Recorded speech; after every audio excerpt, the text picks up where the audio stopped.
सरपंचाला सुद्धा इथे येऊन का मारतात म्हणून गावकऱ्यांनी त्यांच्यावर हातापायी झाले.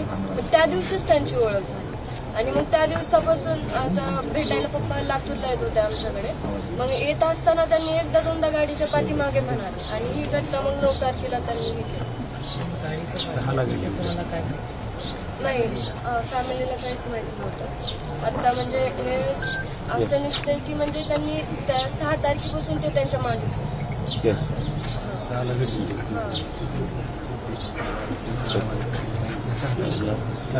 ज्या दिवशी घटना झाली का ते फॉलोअप घेत होते. समजा कुठं घटन काय घटन आपला कुठं उचलायचं म्हणून त्या 9 तारखेला ह्याच्यापाशी गाठलं त्यांना टोल नाक्यावर. 9 तारखेला त्यांनी लातूर एकटेच आलेले दिसले. त्यांना त्यांची मागे एक गाडी होती, त्यांच्या मागे एक गाडी होती, अण्णाच्या मागे एक गाडी त्यांच्या फॉलोअप घेत होती. ह्यांच्या मागे एक गाडी होती आणि पुढून आधीच उभा राहिले पुढे आरोपी जे होते का पुढे होते. 2 गाड्या होत्या पकडताना त्याची ती गाडी सुटीसवर सोडून देत माणसं ज्यांनी आरोपी पळविले त्यांचे ते डॉक्टर फॅमिली त्यांना सुद्धा नुसती नोटीस दिली. असं कसं CID ऑफिसमध्ये याला जो घेऊन आला माणूस त्याला चौकशीसाठी नाही बोलवलंय. जो माणूस त्याला सोडायला आला त्या दिवशी धनंजय देशमुखला जो माणूस CID ऑफिसमध्ये आला होता घेऊन त्या दिवशी धनंजय देशमुखला धमकी दिली होती. CID ऑफिसमध्ये धमकी दिली होती. CID ऑफिस मध्ये धमकी दिली होती. कोण आहे आमच्या गावात शेजारच आहे. त्याला काय ऍक्शन नाही घेतलं. आणि पोलिसांच्या मर्डर झाला 6 तारखेला हे सुनावणीला मारलं ना त्या दिवशी जर अॅट्रॉसिटीची फिर्याद घेतली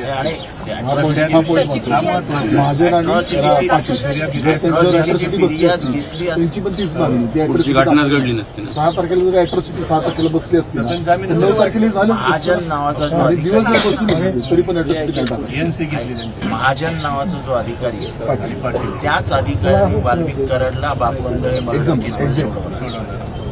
त्यांनी लूज करण्याचं काम महाजनने केलं. सगळ्यात बरोबर काय माहिती का आम्हाला आमचा माणूस 3 वाजून 28 मिनिटाला उचलला. आम्ही 3 वाजल्यापासून कळकळची विनंती करू अख्खं गाव 200 माणसं होते पोलीस 200 माणसं आमची फिर्याद घेतली 6:30 वाजता. 3 वाजून 28 मिनिटाला त्यांना उचललं आम्हाला समजलं. 3 वाजून 40 मिनिटाला आम्हाला समजलं फोन आला.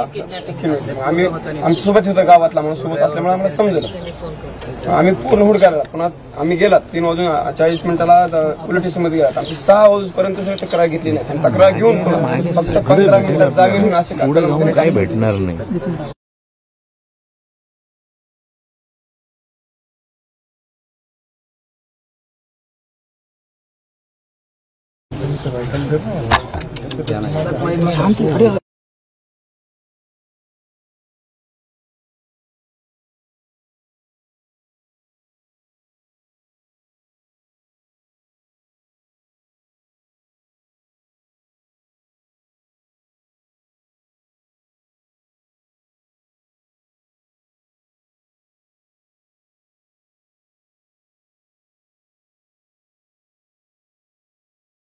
पाचवा व्यक्ती कुठे मला नाही वाटत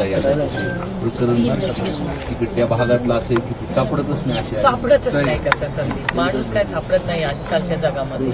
मोबाईल म्हणजे ट्रॅक करायचं म्हटलं तर एवढे टॅपिंग फोन सरकार प्रयत्न केलं तर काही सापडतं ना. असं कसं सापडत नाही माणूस. विमानवाला वापस फिरवतात आणि सापडतं असं कसं सापडत केंद्रीय मंत्री टू CM पर्यंत ते विमान असं करत आणतात बँकॉक जिवंत नसला आपल्या बॉडीत दाखवा लागेल आम्हाला. मान्य काय जिवंत नसू द्या आम्हाला सांगावं लागेल ना ही माणूस इथं सापडला म्हणून बाबा बॉडी सापडली. माणूस जिवंत म्हणजे माणूस सापडत नाही ह्याच्यावर मला विश्वासच नाही. काही पण सगळ्यात महत्वाचं पोलीस प्रशासनातल्या काळातले CDR त्यांचे तपासले ना त्यांना गुन्हा नोंद करायला CDR काढा सगळ्यांचे. महाजन PI केस राजेश पाटील आणि भोले नावाचा PSI वाशीचा सर्वात महत्वाचं म्हणजे ते आपल्याला परत पुन्हा ह्याच्यामध्ये सर्वात महत्वाचं म्हणजे कुठल्याही मोठ्या मर्डर केसमध्ये प्रत्येक 2 दिवसांनी पत्रकार परिषद होते आणि झालेल्या इन्व्हेस्टिगेशनचा महाराष्ट्रासमोर ठेवला जनतेसमोर ठेवलं जातं. ही एकच अशी केस आहे ज्याच्यामध्ये पोलीस कधी पत्रकार परिषद घ्यायला तयारच नाही. म्हणजे पार तुमचं राकेश मारेची केस झाली शिनापुरा जे आरोपी आहेत ना ते म्हणजे आता वेळ लागतोय सापडायला. जे आरोपी आहेत ना ते फरार झालेच नसते. त्या दिवशी पण ते रेकॉर्ड आलं सीसीटीव्ही फुटेज. वाशीमधून आरोपी पळतात आणि त्यांच्या मागे पोलीस आहेत.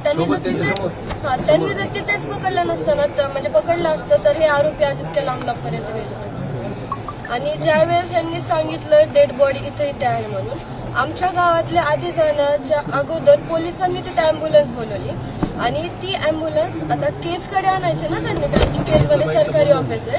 त्यांनी ती कळमकडे नेली आणि ज्यावेळेस त्यांना आता जसे आधीचे गुन्हे त्यांनी लपवले तेच कारण असेल आता. बॉडीला पैसे नाही, त्याला बॉडीला पैसे नव्हते, त्याला दुसरं त्याला वळण द्यायचं होतं. तिथं त्यांचे लय मोठे ट्रॅक आहेत, न सांगासारखे ट्रॅक आहेत त्यांचे. कळमला त्यांनी एक लेडीज तयार केली, त्या लेडीजच्या घरी नेऊन त्याला टाकायचं आणि त्याला वेगळं स्वरूप देऊन हे प्रकरण वेगळा ट्रॅक दाबायचं. त्यांचा प्रयत्न असा होता की एक बाई तयार ठेवली होती, त्या बाईच्या मागे त्यांचे बंधू लागले संतोष तिथपर्यंत पोहोचले आणि तिथे मग ते असं बरोबर असा पूर्ण गावाला मारून असा त्यांचा प्लॅन होता, पण तो अनसक्सेसफुल झाला. सक्सेस व्हायचं कारण गावातल्या गाडी असल्यामुळे त्यांना गाडी रिटर्न घ्यावं लागली. गावातली पोरं होती. ज्या दिवशी आरोपी 9 तारखेला जी घटना झाली त्या दिवशी आमच्या गावाल्याने सांगितलं होतं की आरोपीचा फोन चालू आहे 12 वाजता. रात्री पण होता, रात्री सुद्धा फोन चालू. त्या दिवशी सुद्धा पोलीस प्रशासन फक्त म्हणत होते तुम्ही अंत्यविधी करा, आम्ही आपण हुडकू. फक्त अंत्यविधी करा, आपण हुडकू. फोन चालू असताना आम्ही त्यांना सांगितलं चालू आरोपीचा फोन चालू आहे, फोन लागतोय. ज्यावेळेस माझ्या काकांनी फोन लावून म्हणजे सांगितलं की माझ्या भावाचं असं असं झालंय तुम्ही पकडा, ते फक्त इतकंच सांगत होते की ह्या टायमापर्यंत तुमचा भाऊ 20 मिनिटांमध्ये घरी पोहोचला. आम्ही सोडवतो.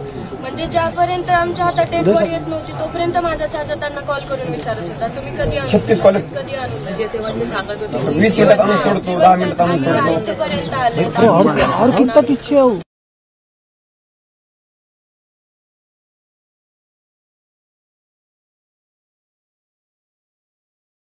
आरोपी फोन करायचे हो फोन करा 20 मिनिटांमध्ये सोडत होता. समजलं की डेट झाला लगेच फोन बंद करा. आणि समजलं म्हणजे त्याला माहित होतं. 12पर्यंत त्यांचा फोन चालू होता. त्यावेळेस पोलिसांनी तो खरं तर आवादा कंपनीकडे जे 2 कोटी मागितले ते कुठल्या कारणास्तव होते, तो इलेक्शन फंड होता. तर ते इलेक्शनच्या दरम्यान तो फंड मागितला गेला इलेक्शन आणि हे सगळं कारण त्या फंडातनं आणि मग त्याच्या फंडातनं जरी रिफ्युजल आलं रिफ्युजल नंतरही ऑर्डर एक आरोप केला, दुसरा त्यांनी त्या खंडीमध्ये सुद्धा ह्यांचं नाव म्हणजे हीच